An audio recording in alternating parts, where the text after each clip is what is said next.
O meu marido trouxe a amante e o cão dela para nossa casa para me expulsar, mas ficou pálido quando viu que o cão era meu e eu não estava sozinha. A minha casa sempre foi o meu santuário. Cada canto daquele apartamento em Lisboa, com vista para os telhados cor de laranja de Campo de Ourique, tinha um pouco de mim. Fui eu que escolhi os azulejos da cozinha, que passei semanas a lixar e a invernizar o soalho de madeira antiga, que plantei as sardinheiras na pequena varanda, criando um oásis de cor e cheiro no meio da cidade. Era ali que a minha vida com o Miguel parecia perfeita, ou pelo menos, era o que eu me esforçava por acreditar. A nossa história tinha começado como um clichê de comédia romântica.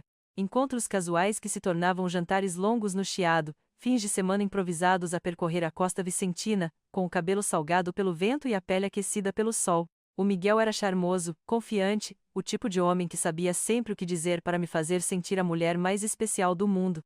E durante muito tempo, eu acreditei. Acreditei nas promessas, nos planos, na vida que estávamos a construir tijolo a tijolo, mas o alicerce mais importante da minha felicidade não era o Miguel. Era o Zeca. O meu Golden Retriever de pelo dourado e olhos que pareciam entender todos os meus silêncios. Era ele que me cumprimentava à porta com uma alegria pura e contagiante, que deitava a cabeça no meu colo quando sentia a minha tristeza, que me fazia rir com as suas palhaçadas.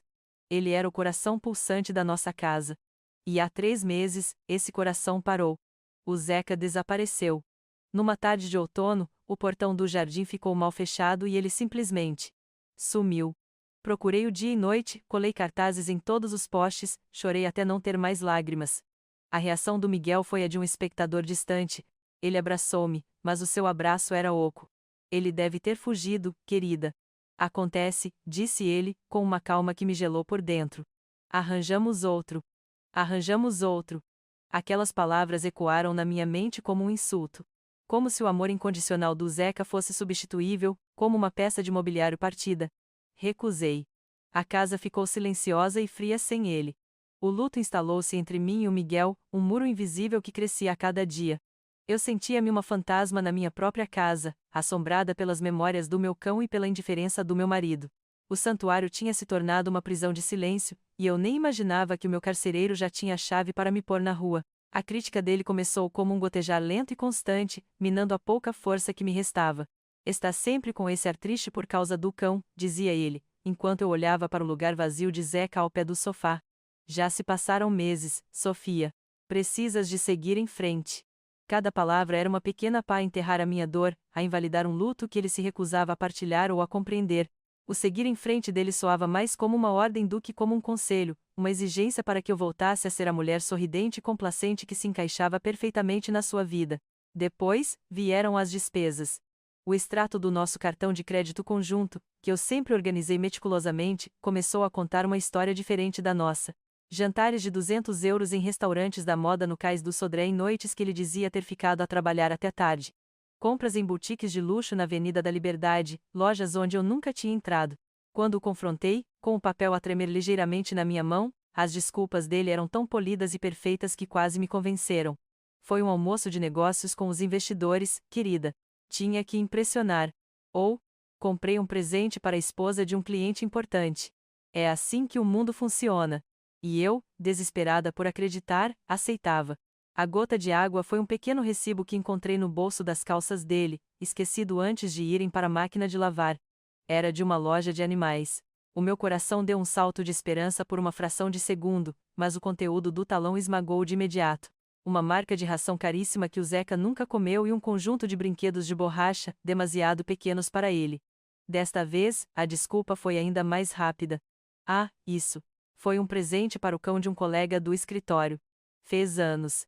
Ele riu-se, como se a minha desconfiança fosse a coisa mais absurda do mundo, mas a minha intuição gritava. Era um alarme estridente no fundo da minha mente, a dizer-me que as peças não encaixavam, que a vida que eu pensava ter estava a desmoronar-se em segredo. A ideia de uma traição era tão visceralmente dolorosa que o meu cérebro a rejeitava. Não o meu Miguel. Não o homem que me pedia em casamento em frente a um pôr do sol na comporta. Não podia ser.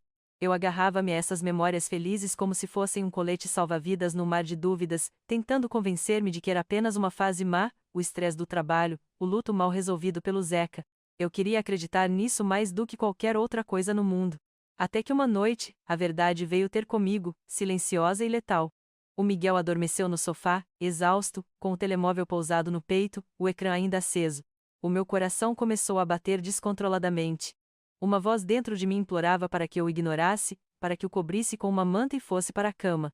Mas a outra voz, a voz da intuição ferida, era mais forte. Com as mãos a tremer, peguei no telemóvel. A sua respiração profunda e ritmada era o único som na sala. E lá estavam elas. Mensagens de uma Inês.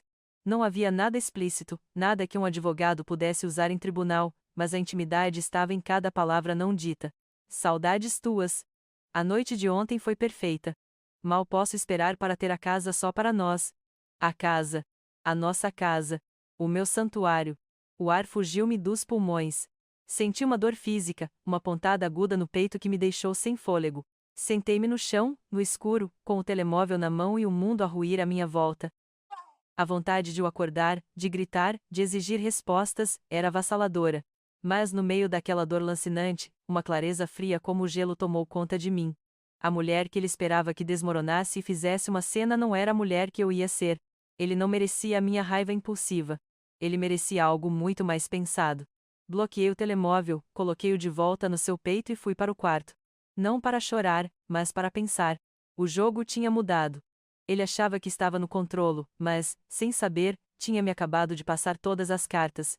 E eu ia aprender a jogá-las. Naquela mesma noite, com o Miguel a ressonar pacificamente no sofá, refugiei-me na casa de banho, o único lugar onde me sentia segura, e disquei o número do meu irmão.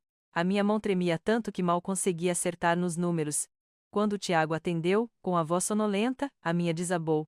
As palavras saíram num sussurro apressado e febril, um relato incoerente sobre o telemóvel, as mensagens, a Inês, a casa que já não era minha. Do outro lado da linha, o silêncio do meu irmão era pesado. Eu esperava que ele explodisse, que partilhasse da minha fúria, mas quando falou, a sua voz era a do advogado, não a do irmão mais velho. Era calma, controlada e afiada. Sofia, ouve-me com atenção, disse ele, e o seu tom sério fez-me prender a respiração. Não faças absolutamente nada. Não o confrontes. Não deixes transparecer que sabes de alguma coisa. A partir de agora, tu és uma atriz. Vai sorrir, vai ser a mulher que ele espera que sejas. Nós vamos reunir provas, Sofia. Não hajas por impulso. A impulsividade é a arma dos fracos, e tu não és fraca. As palavras dele foram como uma lufada de ar frio, dolorosa mas necessária, que limpou o nevoeiro do meu pânico. Ele tinha razão. A minha dor era o meu combustível, mas a estratégia seria a minha arma. A partir desse dia, transformei-me numa espia na minha própria casa. O meu luto pelo Zeca deu lugar a uma missão fria e metódica. Comecei a documentar tudo. Com o Miguel no trabalho, fotografava os extratos bancários, destacando a vermelho cada despesa suspeita. Guardava os recibos que ele continuava a esquecer nos bolsos, arquivando-os numa pequena caixa escondida no fundo do meu roupeiro, debaixo de camisolas velhas. Cada papel era uma peça do puzzle da sua traição. Enquanto isso, o Tiago mergulhava nos meandros financeiros. O que ele descobriu foi pior do que eu imaginava. O Miguel não estava apenas a gastar o nosso dinheiro com outra mulher, ele estava a desviá-lo sistematicamente. Pequenas transferências, quase imperceptíveis no início, da nossa conta conjunta para uma conta que só ele controlava. Ele estava a construir um ninho para si e para sua amante com o dinheiro que eu também ajudava a ganhar. A prova final de que eu precisava de mais veio numa tarde cinzenta. Fui a uma loja de eletrônica e comprei a mais pequena câmara de segurança que consegui encontrar.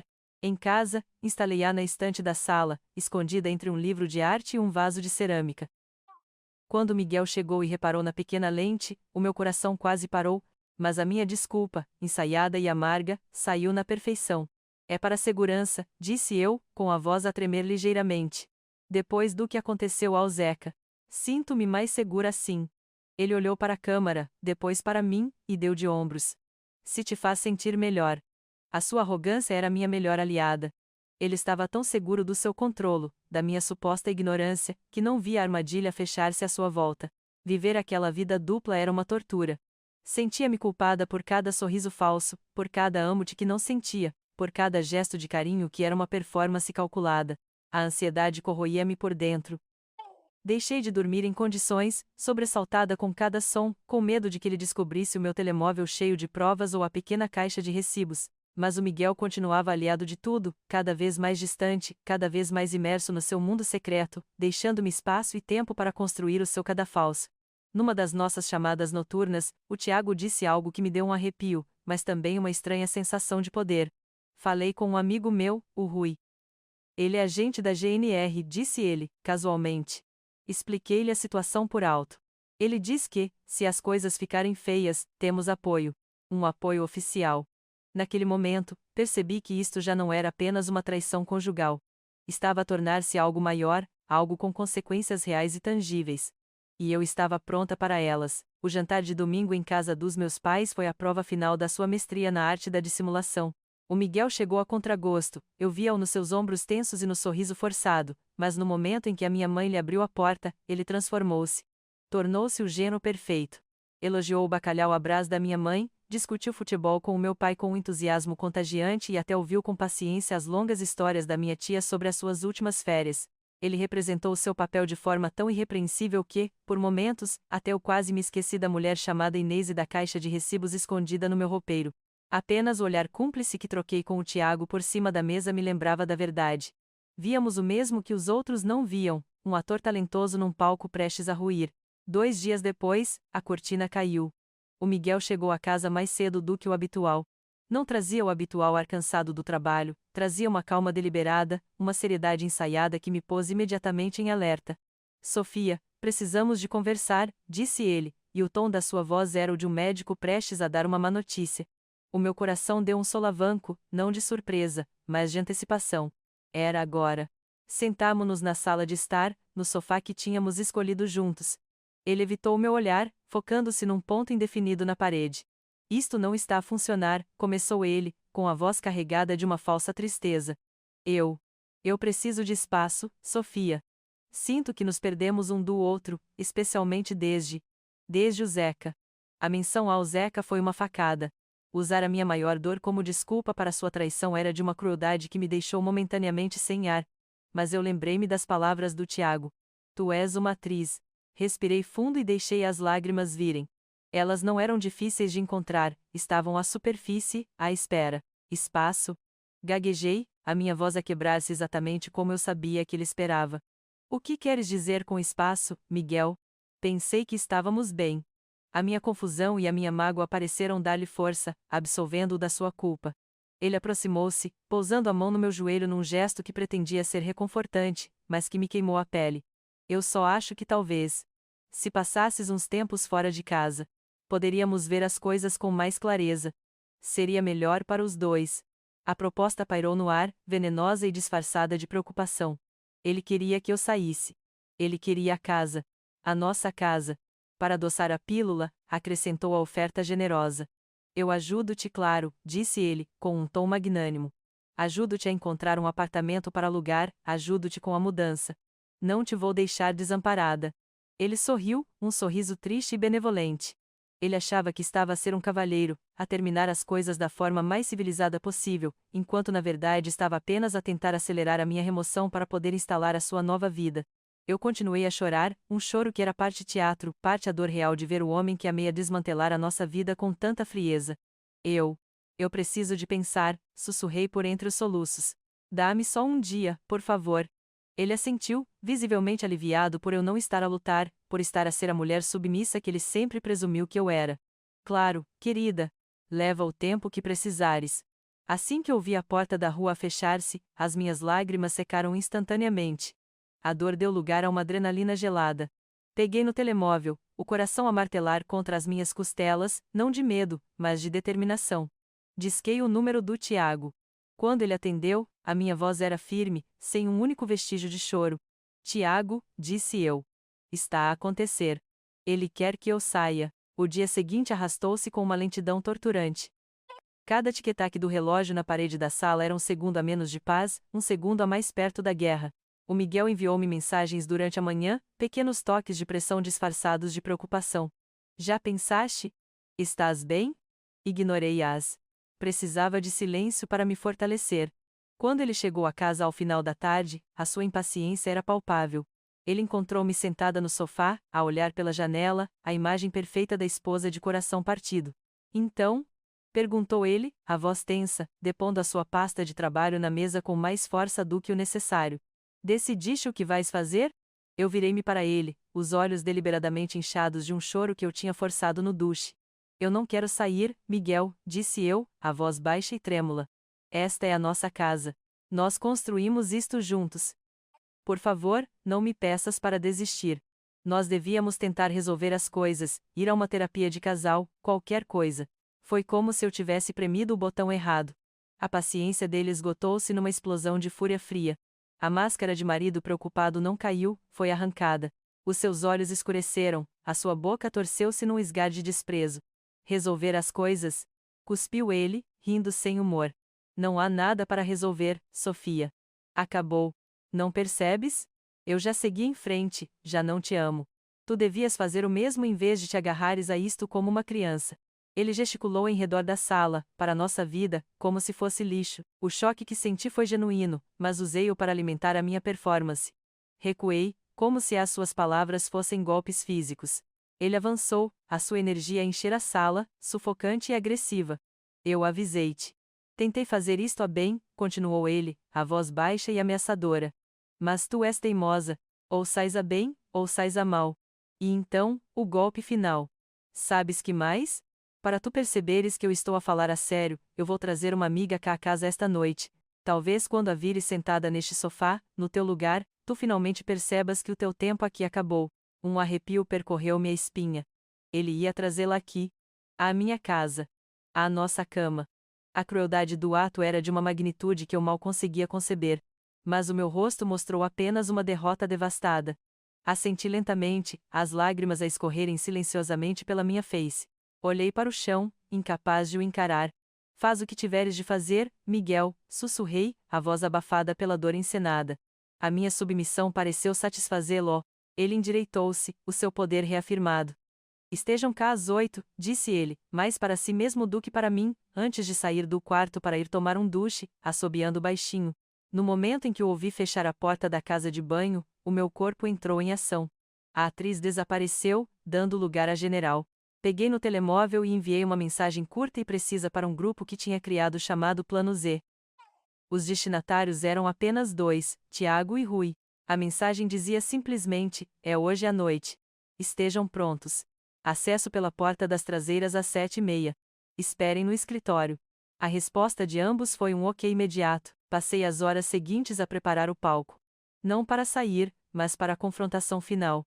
Tomei um banho, mas não para chorar. Foi para lavar a ansiedade e focar a minha mente. Vesti umas calças de ganga e uma camisola simples mas elegante. Prendi o cabelo. Queria parecer forte, não uma vítima desarrumada. Verifiquei o ângulo da câmara na sala, certificando-me de que apanhava perfeitamente o sofá e a porta de entrada. Preparei café. Preparei água. A normalidade do ato era minha âncora. Quando Miguel saiu da casa de banho, perfumado e vestido para impressionar a sua convidada, encontrou-me calmamente a ler um livro no sofá. Ele pareceu surpreendido com a minha compostura. Eu apenas levantei os olhos e dei-lhe um sorriso pequeno e triste. Por dentro, o meu coração batia como um tambor de guerra. A campainha estava prestes a tocar. O som da campainha ecoou pela casa como um tiro de partida. Por um instante, o mundo parou. O livro que eu fingia ler repousava no meu colo, as palavras desfocadas. O Miguel levantou-se do cadeirão, ajeitando a camisa com um ar de superioridade, e caminhou em direção à porta. Eu levantei-me também, as minhas pernas firmes, o meu coração uma bigorna no peito. Respirei fundo, uma última vez, o ar calmo da minha casa, antes de ele a profanar. Ele abriu a porta e o seu sorriso triunfante foi a primeira coisa que vi. Era o sorriso de um conquistador, de um homem que acreditava ter vencido a batalha sem sequer ter lutado. Ao seu lado, estava ela. Inês. Era mais nova, tal como eu imaginara, com um cabelo loiro demasiado perfeito e uns lábios pintados de um vermelho agressivo. O seu olhar passou por cima do ombro do Miguel e pousou em mim, não com curiosidade, mas com uma arrogância fria, um desdém que me avaliou e me descartou em menos de um segundo, mas o meu cérebro mal registrou a sua presença. O meu olhar foi puxado para baixo, para a criatura que estava ao lado dela, presa por uma trela cor-de-rosa choque que feria a vista. E o meu mundo inclinou-se sobre o seu eixo. O ar foi-me roubado dos pulmões com uma força violenta. Era um Golden Retriever. Mas não era um Golden Retriever qualquer. Era o meu Zeca. O mesmo pelo dourado que brilhava sob a luz do candeeiro do alpendre. As mesmas orelhas caídas que eu coçava todas as noites. E os olhos. Aqueles olhos castanhos, meigos e repletos de uma alma antiga, estavam fixos em mim. Uma onda de náusea subiu-me pela garganta, quente e amarga. A sala começou a girar. Por um momento, pensei que ia desmaiar ali mesmo, aos pés deles. Mas então, a voz do Miguel, cheia de um gozo mal disfarçado, cortou o meu torpor. Sofia, esta é a Inês, disse ele, saboreando cada sílaba. E este é o Trovão, o cão dela. Trovão. Ele tinha-lhe mudado o nome. A crueldade desse pequeno detalhe foi quase tão devastadora como a própria traição. Ele não só me tinha roubado o meu melhor amigo, como tinha tentado apagar a sua identidade, a nossa história juntos.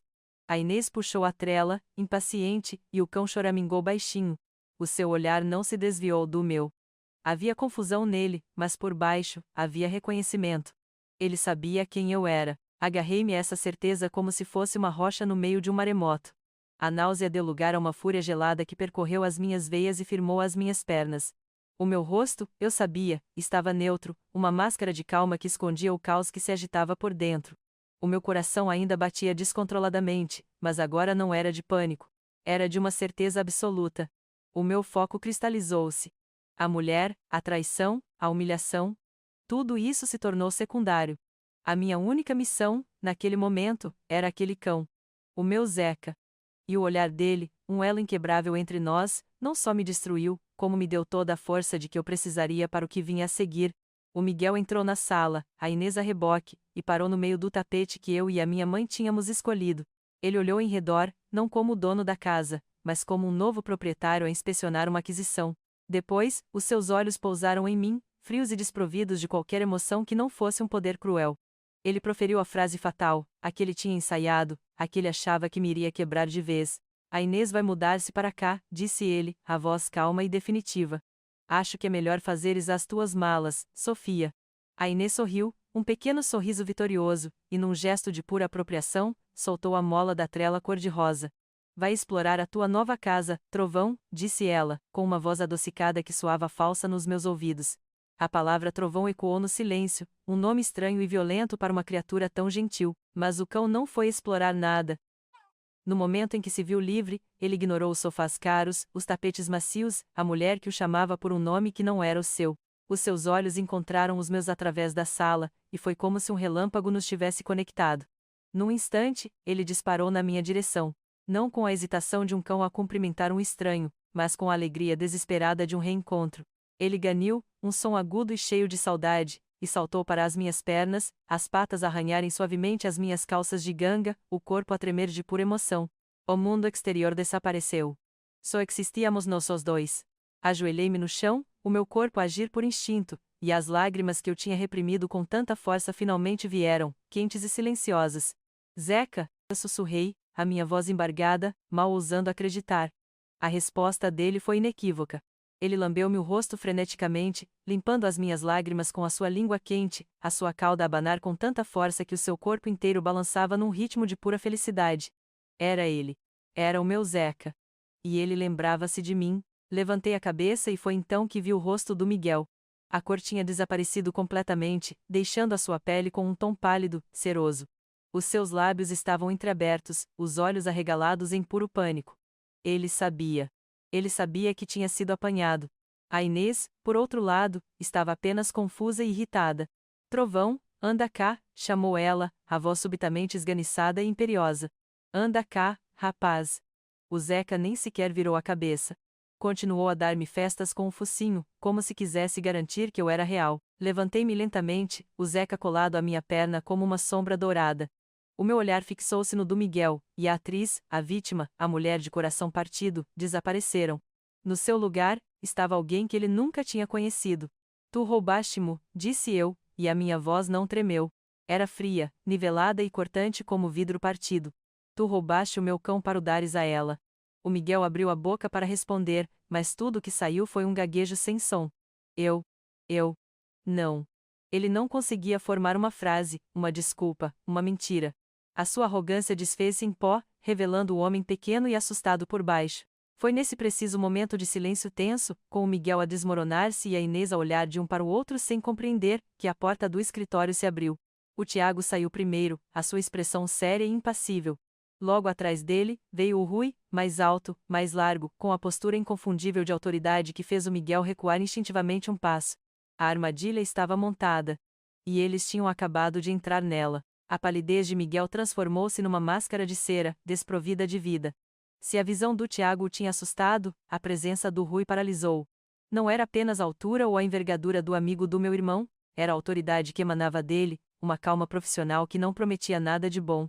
Os olhos do Miguel saltaram do rosto do Rui para o meu e, pela primeira vez, vi medo verdadeiro. Não o medo de perder uma discussão, mas o medo de consequências reais e duradouras. Boa noite, Miguel, disse o Tiago, e a sua voz calma cortou a tensão na sala como uma navalha. Ele deu um passo em frente, posicionando-se subtilmente entre mim e o meu marido. Acho que tens algumas coisas para explicar. Não era uma pergunta. Era uma afirmação. A Inês, que até então tinha sido uma espectadora confusa, deu um passo para trás, em direção à porta. O seu instinto de sobrevivência apitou mais alto do que a sua lealdade. O seu rosto, antes arrogante, estava agora contorcido numa máscara de pânico, os seus olhos a dardejarem entre o Miguel e os dois homens que tinham materializado do nada. Ela percebeu, finalmente, que tinha entrado numa peça de teatro cujo final ela desconhecia. O Rui não disse uma palavra. Com uma eficiência silenciosa, tirou um pequeno aparelho preto do bolso do casaco.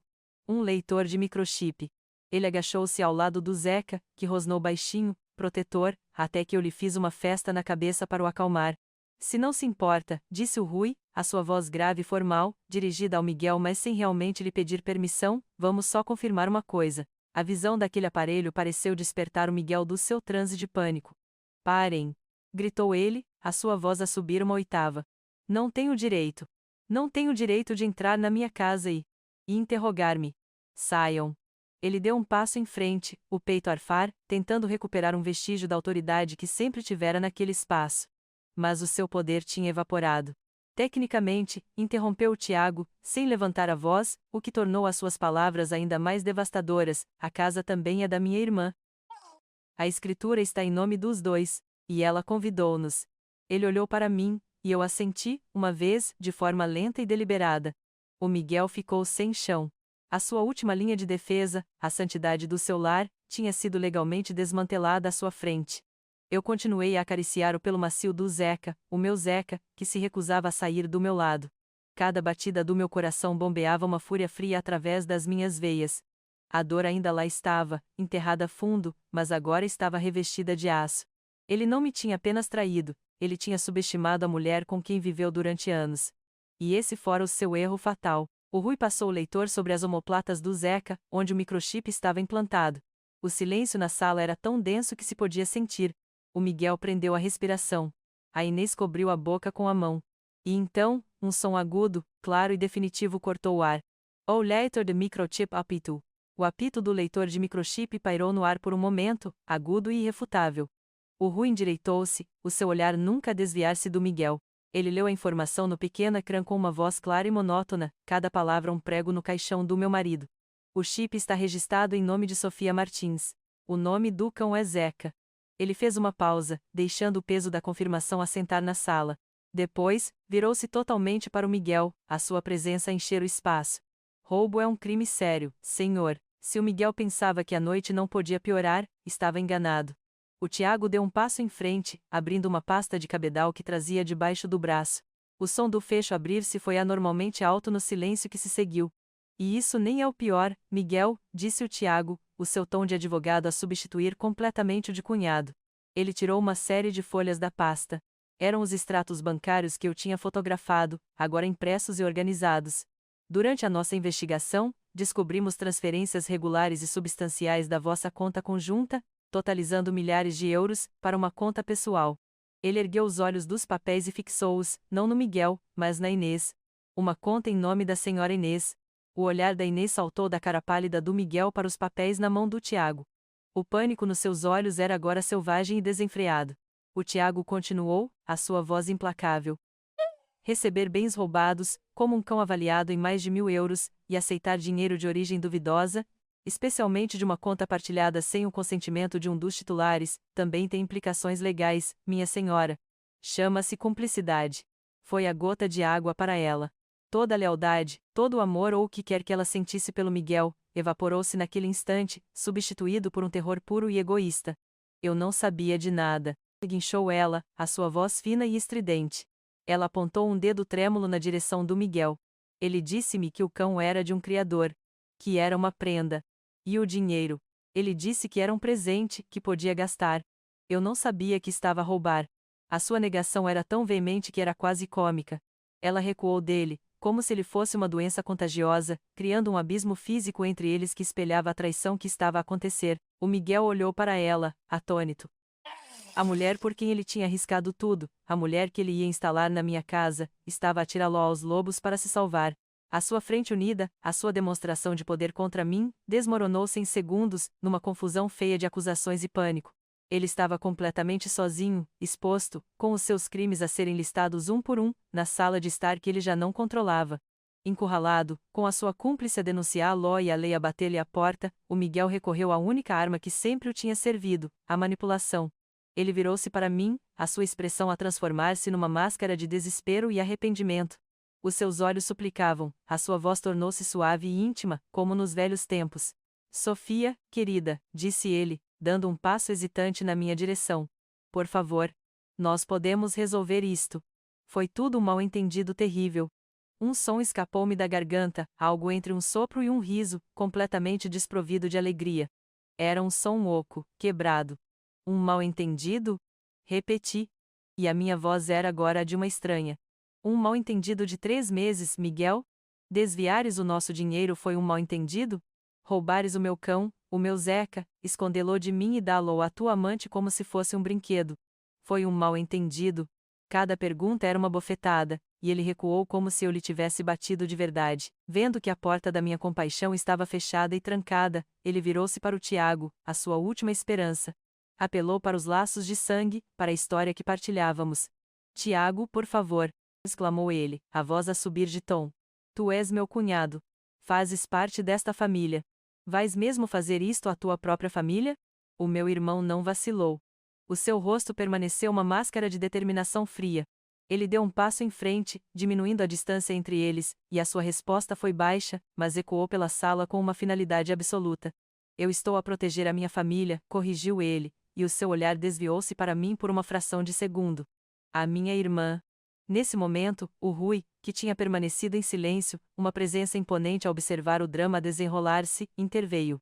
A sua voz, calma e oficial, selou o destino do Miguel. Senhor Miguel Antunes, começou ele, formalmente, informo-o de que será constituído arguido pelos crimes de furto e abuso de confiança. Peço-lhe que me acompanhe ao posto da GNR para os procedimentos legais. Tenho o direito de permanecer em silêncio e de contactar um advogado. A menção à GNR, aos crimes, aos direitos, ao advogado, foi como se a realidade, até então adiada, caísse sobre o Miguel com o peso de uma laje de betão. As suas pernas cederam. A energia, a arrogância, a manipulação, tudo se esvaiu dele de uma só vez, deixando para trás apenas uma casca vazia. Ele caiu pesadamente no sofá, o mesmo sofá onde me tinha dado o ultimato horas antes, e enterrou a cabeça nas mãos. Um som baixo e gutural saiu da sua garganta, um soluço de pura e abjeta derrota. Ele não estava a chorar por mim, nem pela Inês, nem pela dor que tinha causado. Estava a chorar por si mesmo, pela vida perfeita que tinha construído sobre um alicerce de mentiras e que agora se desmoronava sobre ele. O jogo tinha, finalmente, acabado. Enquanto Miguel se desmoronava no sofá, a Inês observava-o, não com compaixão, mas com o horror de quem vê o seu navio de luxo afundar-se. A menção de cumplicidade e implicações legais pelo meu irmão tinha quebrado o feitiço. O seu bilhete dourado para uma vida de luxo tinha se revelado uma fraude, um bilhete direto para uma sala de interrogatório, e ela não estava disposta a fazer essa viagem. O seu instinto de autopreservação, afiado e cruel, tomou o controle. Com um movimento rápido e brusco, ela agarrou na sua mala de marca, a mesma que provavelmente tinha sido comprada com o nosso dinheiro. Os seus olhos, antes cheios de desdém por mim, estavam agora a fuzilar o homem derrotado no sofá. A sua voz, quando falou, era um guincho de fúria e pânico. Isto é um pesadelo, gritou ela, a sua voz a ecoar pela sala subitamente silenciosa. Tu és um mentiroso doente, Miguel. Tu arrastaste-me para isto. Sem mais uma palavra, sem um olhar para trás, ela girou nos seus saltos altos e marchou em direção à porta. O som dos seus sapatos no soalho de madeira era como o de um martelo a pregar os últimos pregos no caixão da sua relação. Ela abriu a porta com uma violência que a fez bater contra a parede e desapareceu na noite, abandonando-o tão rapidamente e sem cerimônia como tinha entrado na vida dele. A sua fuga não foi um ato de coração partido, foi a retirada estratégica de uma oportunista que percebeu que o jogo tinha acabado e que ela estava do lado perdedor. Eu observei-a sair sem dizer uma única palavra. Não senti triunfo, nem raiva, nem sequer pena. Naquele momento, a Inês era apenas um detalhe, uma personagem secundária na minha tragédia. A minha luta nunca tinha sido com ela. Ela era um sintoma da doença, não a causa. A minha luta era com o homem que soluçava no meu sofá, o homem que tinha prometido amar-me e proteger-me, e que, em vez disso, me tinha traído de todas as formas que uma pessoa pode trair outra. A saída dela apenas limpou o palco para o ato final. Com a saída apressada da Inês, a adrenalina na sala pareceu dissipar-se, deixando para trás um silêncio pesado e desconfortável. O Miguel continuava no sofá, uma figura encolhida, desprovida de toda a sua antiga glória. O Rui aproximou-se dele, não com agressividade, mas com uma autoridade tranquila. Vamos, disse ele, a sua voz grave a não deixar espaço para argumentação. O Miguel levantou a cabeça, o rosto manchado de lágrimas secas e descrença. Ele olhou para mim uma última vez, talvez à procura de um sinal de perdão, de uma rédea da mulher que ele pensava que podia controlar. Não encontrou nada. Ele levantou-se mecanicamente e seguiu Rui até a porta como um autômato. O som da porta a fechar-se atrás deles foi suave, mas para mim soou como o fim de um capítulo, o ponto final numa história mal escrita. A minha casa, ficou em silêncio. O Tiago esperou um momento antes de se aproximar.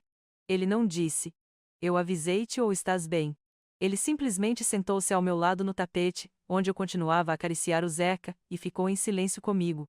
Depois de uns minutos que pareceram uma eternidade, ele falou, a sua voz de advogado a regressar, mas agora tingida de um cuidado fraternal. "Amanhã tratamos da queixa-crime formal pelo roubo do Zeca", começou ele, metodicamente. "E vamos dar início ao processo de divórcio. Com as provas de desvio de fundos e a confissão de adultério implícita, temos um caso sólido. Ele não terá onde se agarrar." As palavras dele, queixa-crime, divórcio, provas, deveriam ter me assustado, mas em vez disso, trouxeram-me uma estranha sensação de ordem no meio do caos. Eram os passos práticos para reconstruir a minha vida. E enquanto ele falava, uma emoção que eu não sentia há meses começou a instalar-se subtilmente no meu peito. Era paz.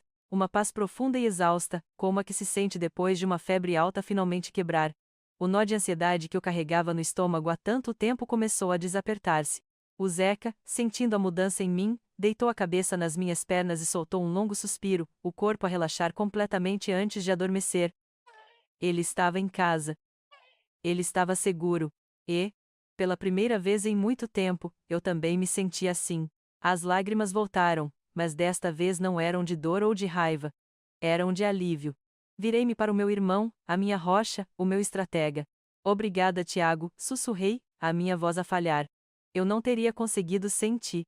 Ele sorriu, um sorriso genuíno e cansado, e envolveu-me nos seus braços. O seu abraço era forte e protetor, tudo o que o do Miguel nunca tinha sido. "Nunca duvidei de ti, mana", disse ele, ao meu ouvido. Nem por um segundo. Os meses que se seguiram foram uma estranha mistura de burocracia cinzenta e redescoberta colorida. Confrontado com as provas irrefutáveis que o Tiago apresentou, os extratos bancários, a queixa-crime pelo roubo do Zeca, a própria presença da Inês na nossa casa, o Miguel não contestou. A sua luta tinha acabado naquela noite. Ele assinou os papéis em silêncio, um homem despojado da sua arrogância. A justiça seguiu o seu curso. O Miguel foi condenado por furto e abuso de confiança. Não foi para a prisão, a pena foi suspensa, mas as condições impostas foram, à sua maneira, uma sentença de morte para o homem que ele era. Foi obrigado a restituir até ao último cêntimo do dinheiro que tinha desviado, forçando-o a vender o seu carro de luxo e a desfazer-se de outros símbolos do seu estatuto. Foi também condenado a cumprir serviço comunitário. A imagem do grande homem de negócios a apanhar lixo num jardim público tornou-se o principal tema de conversa nos círculos sociais que ele tanto prezava. A sua reputação, social e profissional, ficou irremediavelmente destruída. Ele tornou-se uma anedota, um conto de moral sobre a arrogância e a queda. Enquanto a vida dele se desfazia, a minha renascia. O primeiro passo foi reclamar a minha casa. Durante semanas, o apartamento pareceu um campo de batalha abandonado, cheio de fantasmas. Então, um sábado de manhã, acordei e decidi que os fantasmas tinham de sair. Comprei latas de tinta, um branco luminoso e um azul sereno. Pintei por cima do cinzento betão que o Miguel adorava, a cor que sempre me pareceu fria e impessoal. Cada pincelada era uma limpeza, um ato de exorcismo. Vendi o sofá de pele preta onde ele se sentara para me expulsar e comprei um, grande, confortável e coberto de almofadas. Mudei os móveis de lugar, abri as janelas e deixei o sol e o ar de Lisboa entrarem. Lentamente, a casa do Miguel e da Sofia transformou-se, de novo, apenas na minha casa. Com o meu santuário restaurado, comecei a restaurar-me a mim. Eu e o Zeca tornamo-nos exploradores urbanos. Redescobrimos os trilhos do Parque de Monsanto, passamos tardes inteiras a preguiçar na relva do Jardim da Estrela. Aos fins de semana, metíamo-nos no carro e íamos para a Serra de Sintra, onde o cheiro a terra úmida e a eucaliptos me limpava a alma. Ver a alegria pura do Zeca a correr livremente, a sua língua de fora, o seu pelo dourado a brilhar ao sol, era o melhor remédio que eu poderia ter pedido. E depois, vieram os amigos. Liguei aquelas pessoas que eu tinha negligenciado, imersa que estava no mundo do Miguel. Pedi desculpa pela minha ausência. E eles, sem hesitar, acolheram-me de volta. Os cafés demorados transformaram-se em jantares que se estendiam pela noite dentro, cheios de risos e conversas que não envolviam impressionar clientes ou fechar negócios. Fui ao cinema. Fui a concertos. Lembrei-me de quem eu era antes do Miguel, uma mulher com os seus próprios interesses, as suas próprias paixões, a sua própria voz. A cada café, a cada caminhada, a cada noite de risadas, eu estava a juntar os pedaços de mim mesma, não os que ele tinha partido, mas os que eu tinha esquecido. E a mulher que emergia era mais forte e mais completa do que alguma vez tinha sido. Uma noite, sentada na minha varanda a ver as luzes da cidade acenderem-se, com o Zeca a ressonar suavemente aos meus pés, dei por mim a refletir sobre o turbilhão que tinha sido o último ano. A dor da traição do Miguel tinha sido uma ferida profunda, que eu pensei que nunca mais sararia. Tinha sido uma tempestade que arrancou a minha vida pelas raízes, deixando-me exposta e a tremer. Mas, como as árvores antigas que vergam com o vento mas não partem, eu tinha sobrevivido. E no processo de me reerguer, descobri uma força em mim que não sabia que possuía. Uma resiliência silenciosa, uma capacidade de transformar a dor em ação e a humilhação em dignidade. Com a clareza que só a distância nos dá, percebi finalmente por que não tinha visto o que estava mesmo à minha frente. Não foi por ser ingênua ou tola, foi por ser confortável. Era mais fácil viver na ilusão de um amor perfeito do que enfrentar a dura realidade de uma relação em colapso. Era mais fácil ignorar os recibos estranhos, as desculpas esfarrapadas, a frieza crescente, do que admitir que o futuro que eu tinha planeado com tanto cuidado era uma mentira. Ignorar os sinais de alerta foi uma escolha inconsciente, uma tentativa de proteger um sonho que já estava morto. A maior lição que o Miguel me ensinou, ironicamente, foi a de aprender a confiar em mim mesma. A minha intuição tinha me gritado avisos durante meses, mas eu silenciei-a, dei-lhe desculpas. Nunca mais. Aprendi a ouvir aquela voz interior, a respeitar os meus instintos, mesmo quando eles me dizem algo que eu não quero ouvir. E aprendi, da forma mais difícil, o valor inestimável de uma verdadeira rede de apoio. Nos momentos mais sombrios, não foi o amor romântico que me salvou, foi o amor incondicional da minha família e dos meus amigos. Foi o meu irmão a traçar um plano comigo, foram os meus pais a abrirem-me a porta sem perguntas, foram as minhas amigas a sentarem-se comigo em silêncio quando as palavras não existiam. Eles foram a minha âncora. Sem que eu esperasse, a minha história tornou-se uma espécie de catalisador no meu círculo de amizades. Uma amiga minha, a Clara, confessou-me num café que a minha coragem a tinha inspirado a confrontar finalmente o namorado sobre o seu comportamento controlador. Outra admitiu que começou a prestar mais atenção às finanças do seu casamento, percebendo que a confiança cega nem sempre é uma virtude. A minha queda serviu de aviso para as mulheres à minha volta, um lembrete para não se anularem nas suas relações, para se manterem atentas, para se valorizarem. E foi através de tudo isto que a minha própria definição de amor se transformou. O amor que eu tinha com o Miguel era baseado numa imagem, numa ideia de perfeição que exigia que eu fosse pequena para que ele parecesse grande. Era um amor que me trazia mais insegurança do que paz, mais ansiedade do que alegria. Hoje, eu sei que o amor verdadeiro não é assim.